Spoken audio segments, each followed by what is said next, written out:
Welcome to Getting Defensive Weekend Primer presented by Gridiron Ratings. I am your host, JJ Wenner. Tonight, we take a look at the Week 7 matchups and all the news you need. With me tonight is Gridiron Ratings Senior IDP Analyst. You can find him on Twitter at the IDP Tipster. Gary Van Dyke, how are you doing, sir? Doing really good, JJ.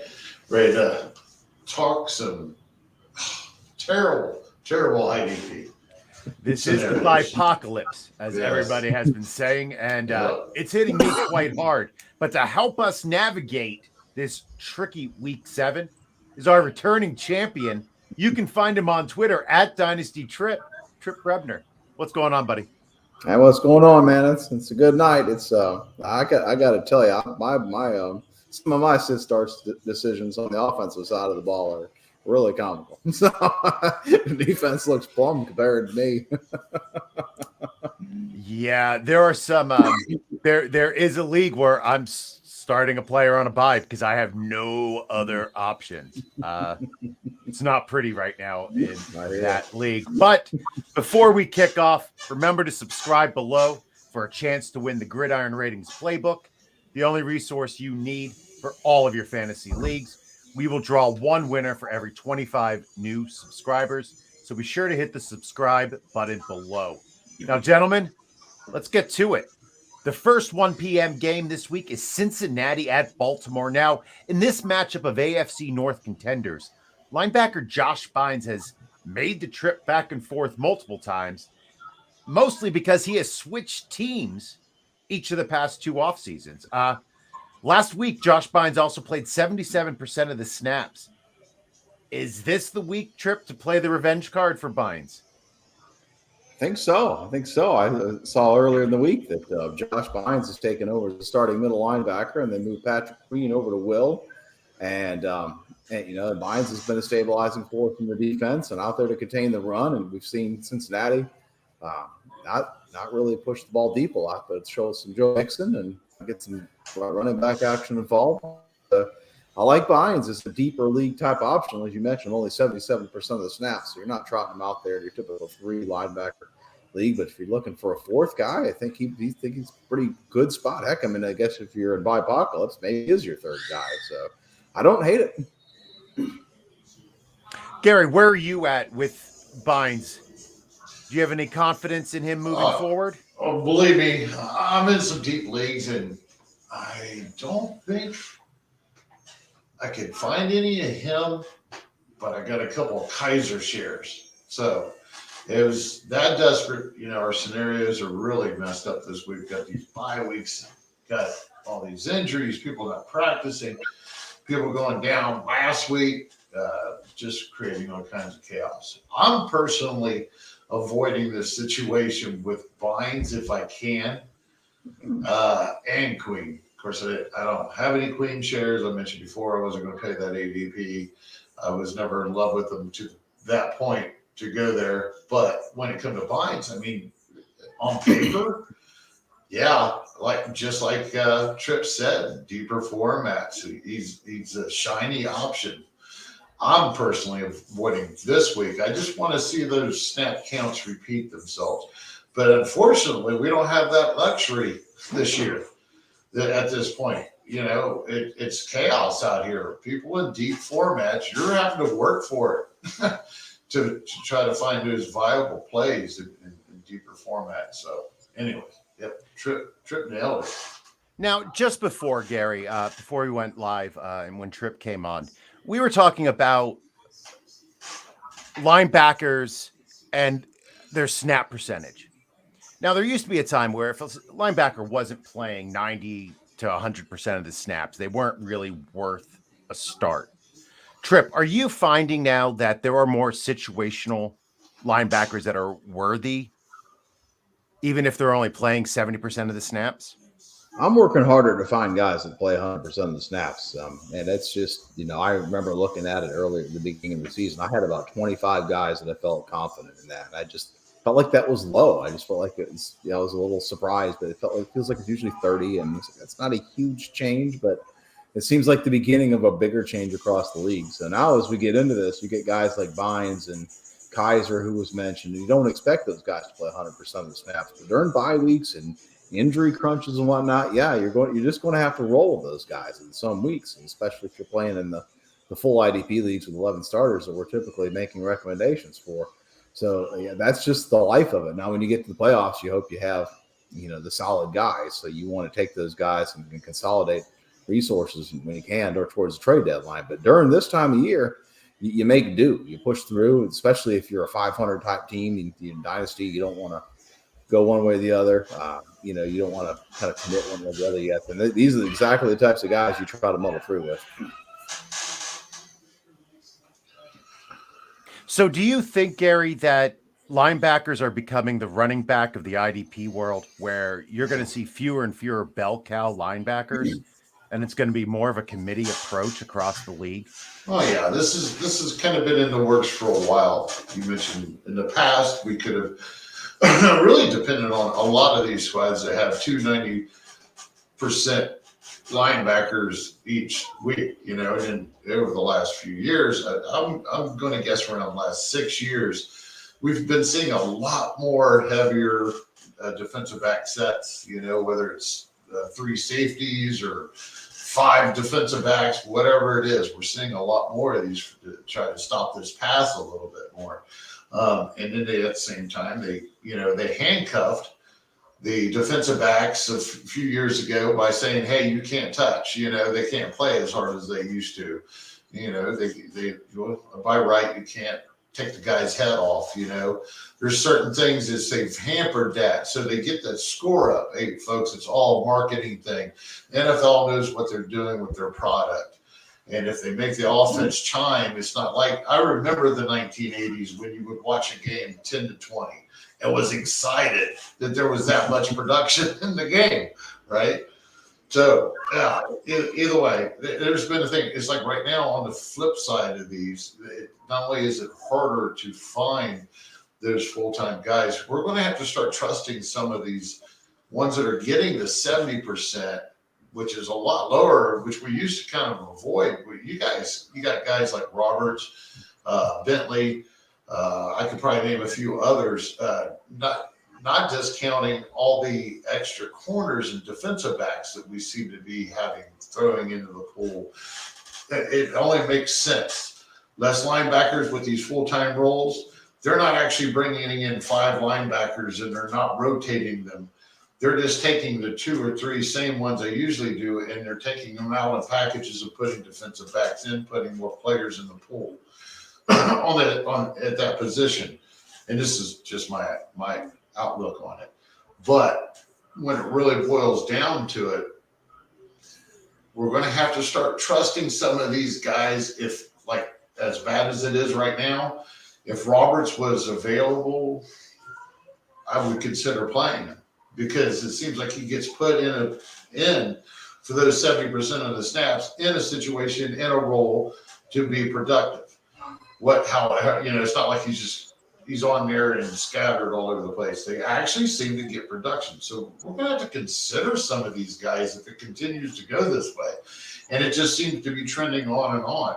I think that there's a lot going on right now with the NFL itself, and even on their statisticians and the home stat crews and all this. I think there's a little change going on, and I think we're going to see this is not only just a weird year, but I think going forward, we're going to have to adapt even more to working the waiver wires. You're not going to get these guys, and you're not, it used to be you get David Levante and you stuck him in there and you just left him there and took him out for his bye, and that was it. And you had all kinds of those players. There's really good, solid players. You could just set them and forget them. You can't do that now. You've got to work at waiver wire. Well, speaking of some teams that used to have great players and haven't been playing great defense, Washington is visiting Green Bay. Now, Whitney Merciless, still the best defensive name in the league, was signed by the Packers. Tripp, is this going to provide Green Bay with some much-needed pass rush help? No, I'm not a Merciless fan. He's a rotational body. They bring him in there. They have I guess it tells you they're not expecting Zadarius Smith back anytime soon. So you got Rashawn Gary out there. You got Preston Smith, who's been banged up, and they just need another warm body. Merciless probably isn't dead, but I mean, he's not a guy that you can rely on for IDP in Green Bay, in my opinion, unless they get so thin to the point where he's out there a big chunk of snaps. And so if that happens, well, okay. I mean, it's a good enough team. They'll play downhill enough that he might have a little bit of production, but he's not a guy I'm paying much attention to. So with Preston Smith missing the past 2 days of practice, Wednesday and Thursday, if he doesn't go, would you start Merciless this week? No. I'd be more likely to start Jonathan Garvin. You know, you can't, after Matt Judon doing what he did this year, has done so far, I can't say never. I don't think he will. I agree with Tripp. Are they going to have him standing up? That's what because he was playing defensive end in Houston. He actually was hands down the dirt right in that scheme. I think, wasn't he? He wasn't an outside linebacker. But either way. No, right. I think he go. So are they going to use him outside linebacker, or are they going to use him on that interior defensive line in Green Bay? Do we know? I don't know. He won't play interior, but what does he play more of the Zadarius Smith role, or does he play more of the Preston Smith role? That's partly just going to depend on health, I think. I think Gary is more the defensive end type, meaning they need more help at outside linebacker. So that's what I'd expect to see him. He's played more of an outside linebacker role most of his career. So that's where I would expect them to use him. I think that maybe that's why he's a fit there. But as long as Gary's healthy, I think Gary's the end. Yeah. Nothing to see here, folks. Make them earn it. All right, next matchup is Atlanta at Miami. Now, 2 weeks ago, we had a conversation about Atlanta's interior offensive line being weak. Are we firing up the Miami defensive tackles for this game? Tripp. Well, I like Christian Wilkins now. He was a guy that I was getting worried about coming into this year. He's really started to show out. He's been one of the few bright spots on that Dolphins defense this year. So I'm glad to see it as a Clemson homer. So I got the hat on. I mean, it was getting to the point where that whole freaking line between Furl and Dexter Lawrence and Christian Wilkins were letting me down here in pros. But I see Wilkins coming on, and I will say that the Falcons have stabilized a little bit. They're scheming a little bit to try to reduce the exposure that Ryan has had in the sack game. But between their desire to run the football and still the weak guards, I think I'd be excited to fire Wilkins up this week. Yeah, I was looking at my sleeper leagues, and I needed defensive lineman play, and it's one of those leagues like we're in, JJ. It's kind of deep. So there wasn't much there. You know how excited I was that Wilkinson was there. My fourth DL, the matchup that he's got. And I also like Davis and Sealer. I like their opportunity with this matchup this week. Remind me who they're playing, but I know because I wrote these guys in on my waiver wire article. They're actually in it.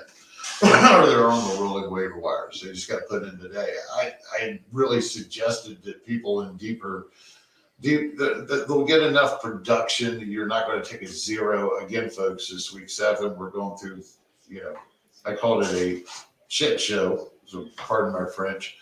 But these guys, I believe that's actually English in origin, not French. Right. These aren't guys that you're going to go and put in your first DL1, DL2 spot or anything like that. These are defensive tackles, folks, that I'm talking about a deeper format to where if you're playing 4 DLs, I was happy to get one of these to add as my fourth because there was nobody else.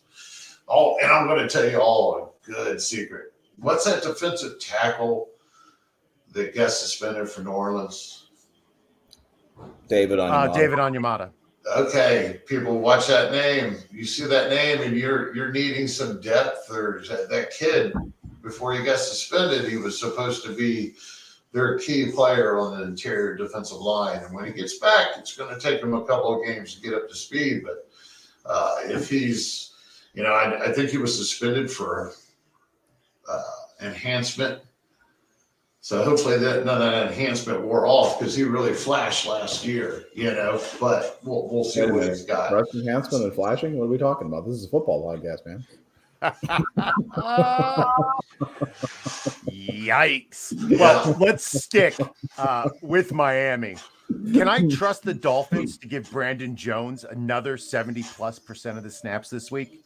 Tripp? I don't know if you can trust it, but man, it's exciting to me. I know Gary's been on Brandon Jones for a while too, and he dipped down to like 3% of the snaps one week there. Now last couple of weeks, he's 70+%. Now we got the Falcons coming in, and their idea of 11 personnel is to split out Pitts and Hurst. And so I expect to see a fair amount of safety usage. Hopefully both Jones and Rowe will be out there for plenty of time. I'm not a huge Rowe guy either. We talked about Jones. Yeah, I think he only got like 30% of the snaps last week. He's been About down last 2 weeks, right? So that's the hope, is that Jones stays ahead of him and Yeah, keeps up producing, because he's the guy that gets those opportunities in the box and attacking from the edge. And so he's the guy that has that. Fingers crossed. I got him in my lineups, Tripp. I got him inside of my lineups. Oh, me too. Oh, yeah, for sure. But then when you're time by, you got Derwin James out, Jordan Poyer out. You got to fire him up if you got him. Yep, and it's a hell of a matchup, like you said. Well, it's rivalry in the Wenner household as the Jets visit the Patriots. Now, C.J. Mosley missed his second straight practice, and they're thinking he might not play this week. Should we be looking at Jamie and Sherwood, Gary?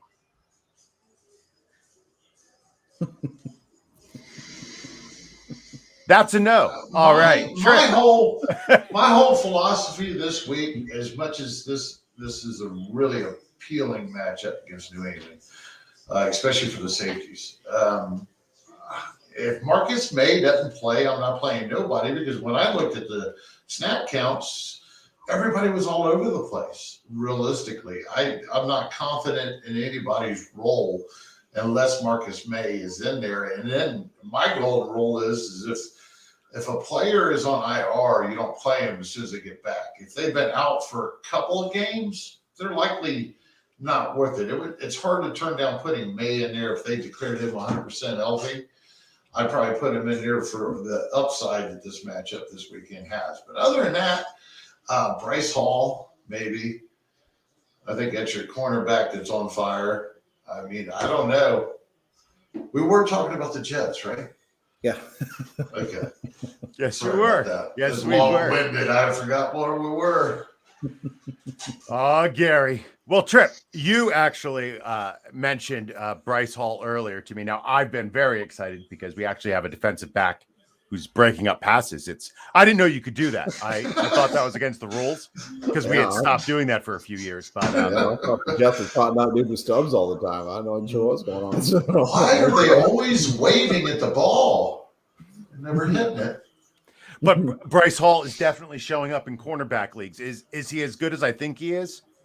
He's a decent player. I mean, it seems like he's, was a diamond in the rough. I don't remember how late of a round pick he was, but either very late or UDFA, and he's come on for them. Like he's been getting some tackles, and he's being used. Interestingly, he's had a couple tackles for loss. He had a half a sack last week or 2 weeks ago, maybe.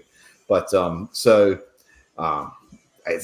that's kind of an interesting candidate there. And you add that slight chance for a big play to the Packers defense and the number one corner on the team. And the Patriots are giving up very close to, if not the most points to cornerbacks in the NFL, which is really weird because it's not like they're stretching the field all the time. But it's an attractive matchup, an attractive situation. Yeah, Bryce Hall fell in the draft because he was injured his senior year at Virginia. So they got the injury discount on him. Let's move on to Carolina at the New York Giants. Shaq Thompson is still not ready to return. The Giants are promoting Bernardrick McKinney to the roster. Are we starting any linebackers, Gary, in this matchup for Carolina or New York? Oh yeah, I got to have Hussein Reddick in there. Maybe not if I'm just playing one or two, but he's my third. In a league where I need 3 or 4, he'll be my third, no problem. Tate Crowder is healthy, right? Was he nicked up? Last I heard, he was healthy. Okay. I am a little bit worried about Reggie Ragland. That's probably what McKinney might see, but I don't know. I'm not that excited about that, signing. He really bombed out down there in Miami and apparently looked pretty bad. So he went from making a lot of money going in there to being, completely broke when he left. So I'm not too impressed with that. So it's just another one of those things. If McKinney comes up, takes some of Ragland's time, you can't probably take any of Ragland. I wouldn't start Ragland this week. I'd start Tay Crowder and Hassan Reddick. And that's only 2. So we should have, folks, we believe it or not, we should have 4 feasible linebackers to use. Now, I don't know how Tripp feels about Ragland, though. Tripp, where are you at? Yeah, I just don't like this matchup really for either team. Either team is putting a ton of is giving up a ton of points to inside linebackers to their opposing inside linebackers. You got Barkley out, you got McCaffrey out, and you got linebackers just in questionable situations. And Jermaine Carter seems like he should be the full-time guy. He's just not been efficient at all with his opportunities in terms of tackle opportunities. And then you got Tay Crowder, who's just been not very good. So that's what's kind of worries me there. He's been okay in terms of the statistical production, but you're bringing up McKinney, and there's a risk. We talked a couple weeks ago. Somebody asked us who they would cut out of like 7 guys, and Crowder was the second guy I mentioned cutting because I was concerned about his level of play. And we've seen a whole bunch of guys from Zach Cunningham to Daniel Sorensen get demoted because of poor play. And I think Crowder is at risk of that happening. And you never know when it's coming, right? Kenny Young is another one. He looks great in terms of the box score one week, and then a week or 2 later, he's playing 40% of the snaps. And I think I'm not saying that's going to happen this week on the first day that McKinney gets promoted, but I think it's a risk that I would avoid. Well, the last of the 1 p.m. games this weekend is Kansas City at Tennessee. Now, Hitchin is doubtful against the Titans. Is Ben Neiman worth a pickup, Gary? Who? Ben Neiman. He came in, he played all the snaps, last week. No. When it comes to Kansas City, it's just a total void for me. It annoys me to have to fill that stuff out on the start-sit charts. You got a rotation in years. It's not even better right now. I'm not playing any Kansas City. I'll actually dip a little deeper in some other linebacker pools. I'm desperate, but I've just never been there. Didn't Bolton come in? I thought Bolton actually did real well for him last week. He was like everybody's all excited for this week. I'm not starting nowhere. I don't know what's going to happen. You just don't know. Gay will be right back up there. You don't know. That rotation was already kind of risky in my eyes. I know it settled out with Hitchison a little bit there for a few games, but that's breaking the odds of what's happened with them in the last 3 years or so, or at least since Reed's been there. I mean, they signed Hitchens, and he's been a 70% guy since day one. So I'm not risking any of these guys. I think that I would have reached. Micah Kaiser was supposed to start. I didn't watch the news, so I don't know if he's playing in this game right now. But he was supposed to start. There was snort. It's going to be production by default, and I haven't seen the numbers. I don't know if he's doing any good or if he's not, or if he even got to play. But I would rather reach for a guy like this that I know has got a top matchup against Cleveland, who loves to run the shit out of the ball to the linebacker, than I would to risk Bolton, Gay, Newman, Doreen. I mean, it seems like Reed has a different flavor every third week, so I don't trust any of this. Tripp, where are you at with Neiman? Is he worth a pickup if Hitchens is out? Hey, if you're in a super deep league, he's a guy that he's been Hitchens' backup for a while. I thought there was an outside chance that he would take over for Hitchens as the starting middle linebacker last year. But he's just been Hitchens' understudy now for like 2 or 3 years. I think 3 years now. And he's an adequate coverage linebacker. He's just not looking like he's ever going to be that guy that can stack and shed and fill gaps. And so that's really the liability that he is there. And as a result, he's coming off in those run situations, which are the more plum opportunities for the linebackers to get tackles. And so that's leaving Bolton out there to do the work because Bolton's playing some weak side. Jay doing some playing alongside of Neiman. So that's the guy I'd be looking at. They have, and then Gay, we talked about a couple of weeks ago, and he's playing kind of a base Sam role. That's about it right now. So Bolton played fewer snaps than Neiman, but Bolton's out there on run defense a little bit more likely. Neiman is the dime linebacker, and it's just the tackle efficiency. Every time he plays for the last 3 years is always so low that it's just you're hoping for 5 tackles out of the guy, which is just not very exciting. I'd rather, in most formats, just pick up a guy I think has a chance of a sack, unless my scoring system is so low that that's not valuable. So sticking in this matchup, I think whenever a player changes their name, there needs just to be a press release to everybody.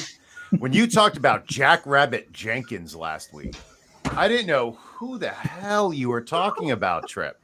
So as soon as we were off, I looked it up and I was like, oh, Janoris Jenkins. I didn't know that was a name change. So I'm assuming against Kansas City, he's a must start, right? Oh yeah, this guy's nickname. My favorite nickname of all time is Elvis Toast Patterson, cornerback, New York Giants from like 30 some odd years ago. And Jackrabbit Jenkins is up there with Elvis Toast Patterson because he's out there for God knows why. Why did Tennessee go pick him up? Why does Tennessee run him out there like he's a number 1 cornerback? I don't know. But as long as they're doing it, you keep him in your starting lineup and watch him get toasted. So wait, the cornerback whose nickname was Toast was because he always got toasted? That's right. He's one of these gambling types, just like Jackrabbit, where he's biting. Was he aware of his nickname? Or is like that with like, or people calling him that like surreptitiously, like behind his back? I don't know. Man, that's not a good nickname. All right, let's jump to the 4 p.m. games. First up, nothing too exciting. Detroit versus the Rams. What's going on with the edges in Detroit, Tripp? Well, we talked a little bit about this a week or two ago, and I know Harris's luck ran out, and Austin Bryant got the sack last week. It seems like there's some no-name edge rusher getting the sack every week. But, I guess it was actually a tough matchup last week on paper. If I remember right, I had them as avoids or just serviceable in my charts. We talked about it, and you had Harris starting, and I agreed that it was matchup made some sense, but that I was avoiding him because I just didn't like Harris. And last week, 2 weeks ago, you still play him, and you were right, he got a sack. So, but and then Harris finally his luck ran out last week, but just oddly enough, Austin Bryant, who was another no-name edge defender on that team, got the sack.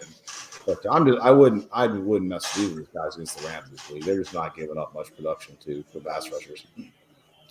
Is there anybody worth starting against the Rams for Detroit?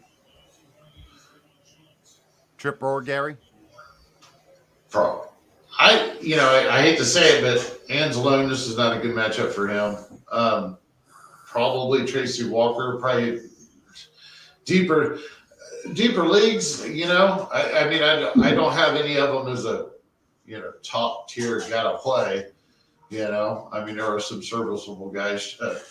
Trey Flowers might do okay. I don't know. What do you think, Tripp? I mean, if you got Flowers, you might have to start him because of being by Mageddon. But other than that, I could see Anzalone too. He's my 4th linebacker in some spots, and yeah, Me too. He's out there because he's a full-time player, but he's another one of these guys that's just so inefficient as a tackler. It's frustrating. So yeah. I'm not eager to trot out any Lions if I can help it. Well, let's go visit the Raiders then. The Eagles are going to Las Vegas this week. Now, I believe Rodney Hudson just went on the IR. Is this finally the week, Gary, that Fletcher Cox gets a sack? No. Come on, Gary. No. Come on. No. I don't. The odds would be up against that to begin with. Look at your numbers. Okay. Look at your numbers again and see if you can get me one sack, 3 tackles, so I can trade my 1 share of Fletcher Cox after this week. There's a market for Fletcher Cox. There will be if he gets a sack and 3 tackles this week. I'm going to generate one. What about you, Tripp? Can you at least make me happy? Well, it's interesting that we talk about Rodney Hudson, man. Rodney Hudson that just inexplicably pushed out by the Raiders like 6 months ago. Pro Bowl center. Cardinals pick him up. I don't know. I don't even know who's replacing him. But man, it's just they seem to be pretty stout in the middle of their line since Richie Incognito came back from injury, I think. And so I'm not eager to start Fletcher Cox. I got to be honest with you. I was on the Twitter machine the other week. The Twitter machine. You just need to drop him. And I hate to say it. I dropped him in a lot of dynasty leagues, a lot of leagues total. It just doesn't look like he has. It's like Geno Atkins. He's just kind of done. That was so fast too with Geno. Yeah, and a little slower with my opinion with Cox. I thought maybe he would still have a little juice left, but he didn't look as good last year, and just continues to decline. And Hargrave is the interior defender that you want there in Philadelphia. He's become a must start. But when it comes to Cox, it's just I think he has one sack on the season. He had one game where a ball popped into his hands in the end zone. And he scored a touchdown. That was a full production the whole game. You can't rely on crud like that. Yeah, that I'm getting ready to put it down here, but I just want to confirm. Who are they playing? I got Eagles and Raiders. All right, and Raiders right? are making sure before I sword here that the Raiders are like rock bottom, allowing points to the interior. That's what I'm saying. Mm-hmm. So you're saying I don't have a chance. Right. That's what I'm taking the time to look at to make sure that it's just because he's not capable at the moment, because I agree with Tripp. Something's missing there, lost a step, whatever has happened. But either way, he would need, now if you would ask me that question, let's see. Raiders. No, they weren't down there. Go on. I lost something. Okay, they're not dead last, but they're hanging around their 20th worst. So you're saying there's a chance? No, because that's a very small margin from 32nd to 20th. It's like 2 points. It's not even close. I'm just disappointed. So if they were playing somebody like Arizona Cardinals, which right now are no limit, we'll go with Atlanta Falcons, which we just talked about with Miami, Tennessee, Carolina, New Orleans, Arizona. If you was playing one of those top 5 current teams that are allowing points to the interior defensive line, I'd still say probably not. Well, that's why I don't talk to you during the week. I've noticed that. Matchup. You're a heartbreaker. That's what you are. You're a heartbreaker. You're like the Christy Brinkley of IDP. Were you guys really expecting that to go anywhere serious? All right. Next up is Houston at Arizona. Jordan Hicks missed a second straight practice today. Should I be concerned, Tripp? I got to be honest with you. I haven't seen the injury updates on him. All right, so then I'm not concerned. Gary, you concerned about Hicks? No, last I seen him, no, because he plays for the Kansas City, one of those inside linebackers. No. I don't think I know. He plays for Arizona. Oh, God, him and Hitchens. See, I put them two right in my head. No, the last I seen, he was questionable. I don't think that if he's out, hopefully nobody has to go reaching for Collins. It's just, I know there would be a production by default. Nobody. Well, here's the thing. I was talking about this with Josh Raymer several weeks ago during the summer on their Big 3 IDP pod. And the thing about the Cardinals that's tough is, like, you look at the preseason and everybody, granted they had Zaven Collins. Everybody wanted Zaven Collins to be a thing. Everybody wanted Isaiah Simmons to be a thing. And everybody just assumed that Budda Baker would resume his role as a top-end safety. Well, reality is that there's just not that much production.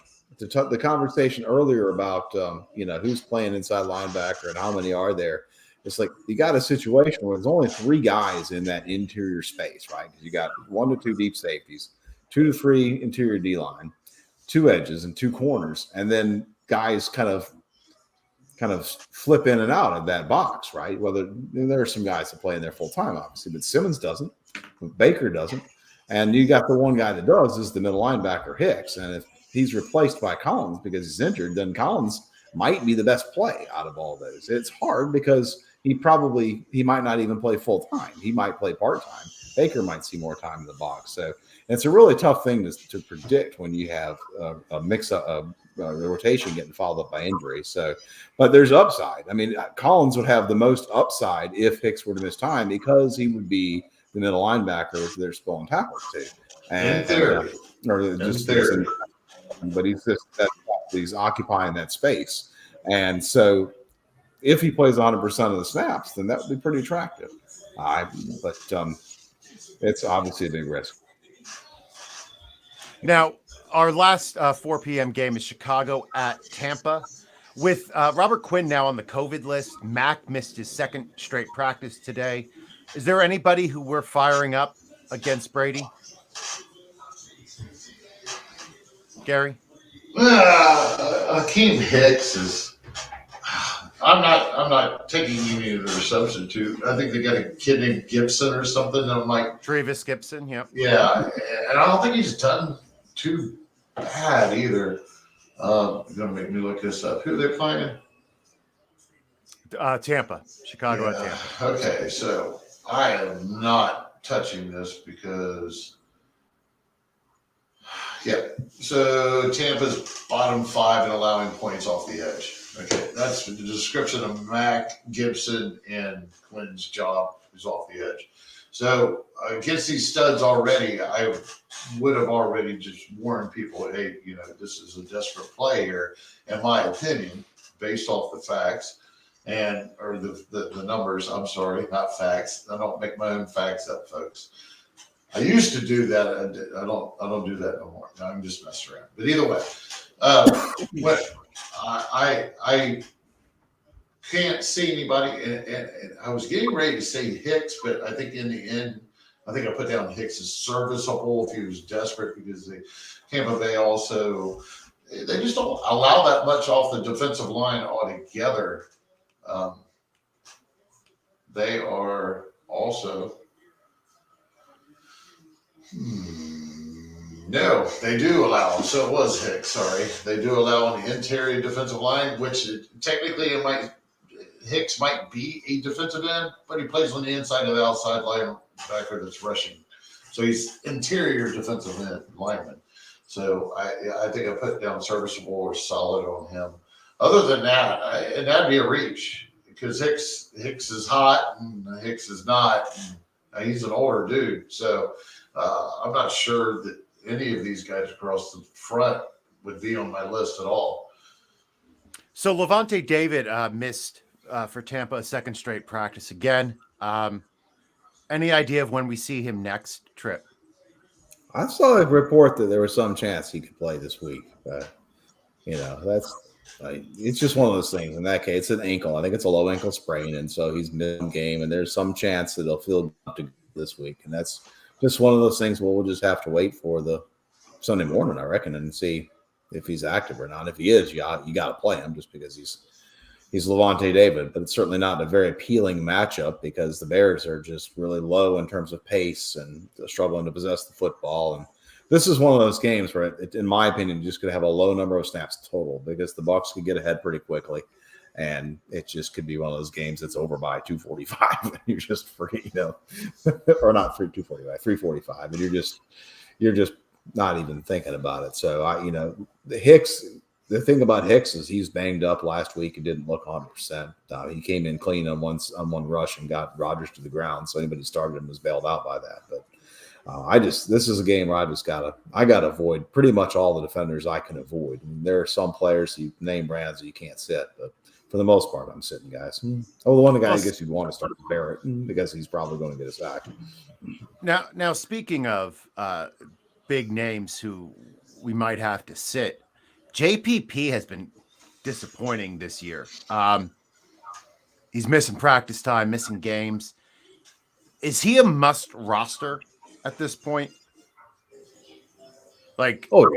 Yeah, I might hold on to him he's got defensive end eligibility, so especially in your conventional position league, it's the scarcity at that position to just insist that you hold on to him, and he's just not healthy. He's an older guy. It's just one of those things, the attrition of the season. But he's a guy that the Bucs want to get healthy because they're trying to make a run. So it would make sense for them to limit his snaps and maybe even let him rest a game or two if they can. Like, this would be a good opportunity, right? I mean, they should beat the Bears. So, I mean, I think they're playing this game in Raymond James Stadium. This is a good opportunity to try on get some run and see if you can't control the game without running Pierre-Paul out there. So maybe that's what they do. Maybe they give him a week off here. Not a whole lot of that happened in the NFL, but the Bucs seem like the type of team that would be able to afford to try it. And have the strength in head coach and leadership that they would be willing to try that. Let's go to the Sunday night game. Indianapolis at San Francisco. News today, Julian Blackmon tore an Achilles at the Colts practice. He was the safety 15 after 6 weeks. Where do they get a replacement, Gary? Well, are they going to promote Sendejo? Are they dialing up Trey Boston, swearing? Yeah, I think Sendejo got the call last time when he was out, or when one of them, maybe one of his Wills was out. But he seems to be the third safety, and he's probably better than Odom back there. We've seen Odom out there last year, and I mean, he's, he can make some tackles, but he's not all that good. So, I right now with him questionable, I think I went into it thinking that I wouldn't touch anybody but Willis this week, just to wait and see, because if Sendejo is out this weekend, then and Odom gets to play this week, then next week you're in the same boat, because technically they might bring Sendejo and replace Odom with him if he's healthy. So it's kind of just like one of those hot potatoes I'm avoiding. And traditionally, that free safety position, Blackman's the first one that's actually made something out of that. Malik Hooker spent a long time doing nothing back there for IDP production, and nobody's really stepped in until Blackmon in that position. I do believe he's the free safety, right, Blackmon? Mm-hmm. Yeah. So yeah, I'd avoid it for right now personally. I think there's, we are in desperate times, but I think that there's just better viable plays out there, like, Brandon Jones or something like that, to where, we wouldn't have to reach this week for him. Let this play out a little bit. Can't be that desperate. Tripp, do you think Indy goes into the free agent market, or do you think they're just going to settle with what they have for the rest of the season? That's a good question. I could see them looking to see what else is out there. I mean, Sendejo seems like a pretty deep dive for them. But, yeah, I agree, Gary. That's the guy that I would expect to see out there. And I think my concern for Willis, I wouldn't be eager to start either of these guys. My concern for Willis is that with Sendejo out there, I mean, do they really want to trot Sendejo out there in a single high type of role? Do they have to play more two deep and more three linebackers against the 49ers? So that would be. I'd be a little worried about that. Not to the point where I make a huge adjustment, but Sendejo did start last year as a free safety for the Browns, which surprised the heck out of me. But that was because Delpit got hurt, and that was their original plan. It's one thing to watch. I think the Colts have not shown as much of a preference for single high and a little bit more for two high in the last couple of years, and so I know that's true last year. I have to double check that for this year, but it's it's something to watch and just see how it evolves. But right now, Sendejo looks like the replacement. Anybody who's in ridiculously deep leagues, like with Bryant again, might take a look. But other than that, it's just not worth looking at. I got an update. I said something about Kaiser or Micah Kaiser, whatever. He 1 tackle, 1 assist. Apparently, he's out with a groin injury. Yeah. Right? Come on, man. But I knew the risk. I'm trying to figure out what's his other guy. Broncos, man. Gonna start calling him Micah Kaiser Permanente. There you go. Insurance joke, right? Is that a the insurance plan is good? That's right. A little deep dive. Sorry. I'm looking to see what Stannard's got going on here. Between him and Jermaine Carter, who's worse? Guys that are getting 90% in 1 tackle, 90% of the snaps in 1 tackle. That's I've never seen a position so abused as this middle inside linebacker position with a couple of these 4-3 defenses on to boot. So the guys, middle inside linebacker by himself. Come on. Well, the thing is you got these guys that are deer in headlights when the guard is climbing to the second level. They're so small and they're coverage guys. I mean, he must just run from blockers. Running the other way. Okay, I'm looking to see what he's got here. Yeah, I had Alexander in a few, so losing him, it hurt a little bit. I think it's the one league that I played Kaiser in was because I had to have him. And what Stenard? He has 1 and 2 as well. 1 solo, 2 total. Well, you got Teddy Bridgewater and Case Keenum. I mean, that's got to be just a raucous show out there, right? I mean, I don't know what the score is. I can't see the game, but I'm guessing It's 100 total snaps. 10-0. Huh? 10-0. All right. So Case Keenum has 122 yards. It's Cleveland. They just run the ball. They run the ball. Run the ball a lot. They're running the ball now with 2 backups. They've thrown the ball 21 times in the first half. Oh, really? People who picked up that Dearness Johnson aren't feeling too good about it, huh? Actually, he has 9 for 64 and a touch. Oh, wow. They're doing good then. Okay, they got Case Keenum out there doing. Now, hey, don't get me going. Gary's going to yell about 30-0 again. No, you know how he gets. Yeah. All right, let's finish this off. Monday night, Saints at Seahawks. I know Cam Jordan has been good this year, but can I expect like a Cam Jordan game, like a 2-sack game, Tripp? Well, you gotta hope so, right? I mean, you got Geno back there patting the ball, and it's they're not going to be able to run the ball the way they did the second half against the Steelers. I don't think. I think that caught the Steelers off guard in the last what was that Sunday night game? That was something to see, but they can't keep that up. So I would guess that Geno sits back there and eats the ball some. And Cam Jordan, because they haven't had a good threat on the other side, his numbers have been down both last year and this year. And guys like Carl Ganderson and Trey Hendrickson are out there profiting off of it. And this has got to be Jordan's time, man. It just friggin' Seahawks is just with backup quarterback. It's got to be it. So I got to trot him out there. Now, Gary, I was going to ask you that question first, but you usually are negative about everything I ask. Yeah. So I'll go to you second. Is this the week for Cam Jordan? I'm sorry. Ask that again. Do you concur that this is the week that Cam Jordan will get me 2 sacks? No. Let's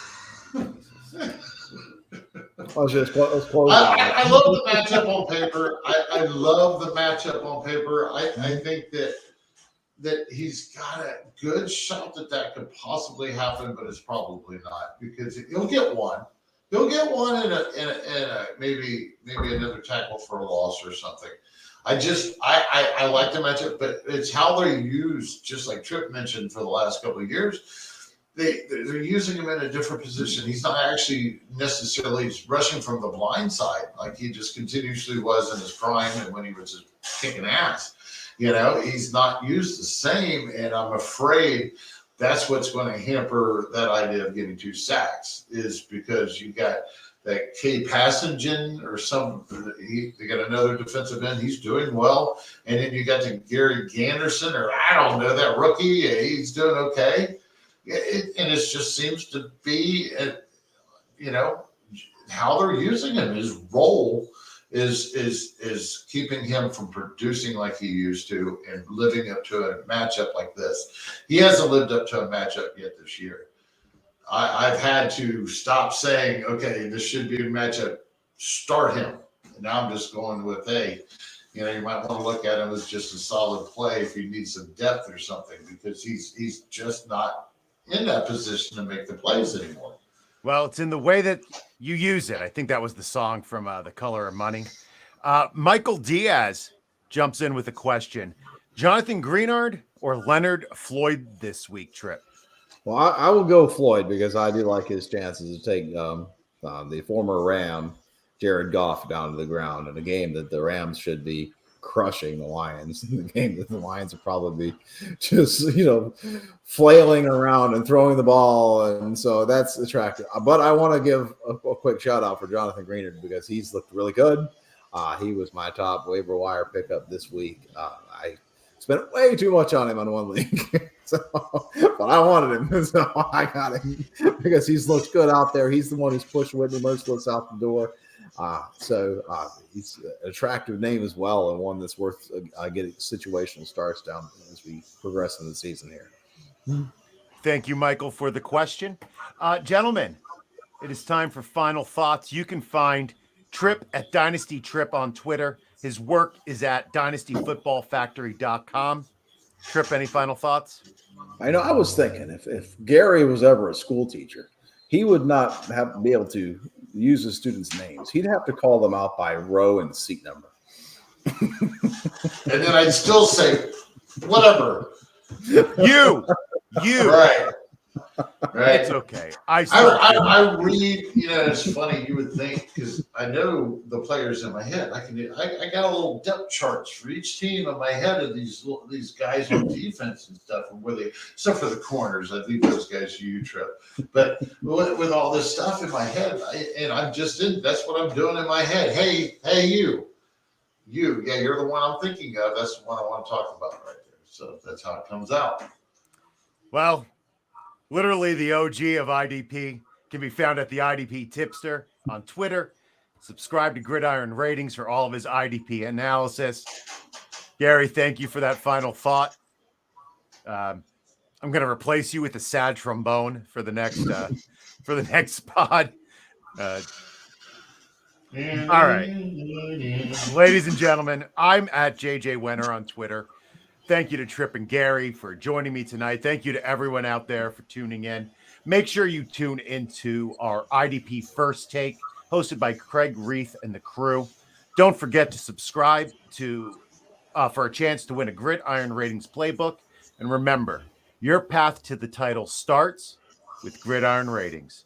Have a good night.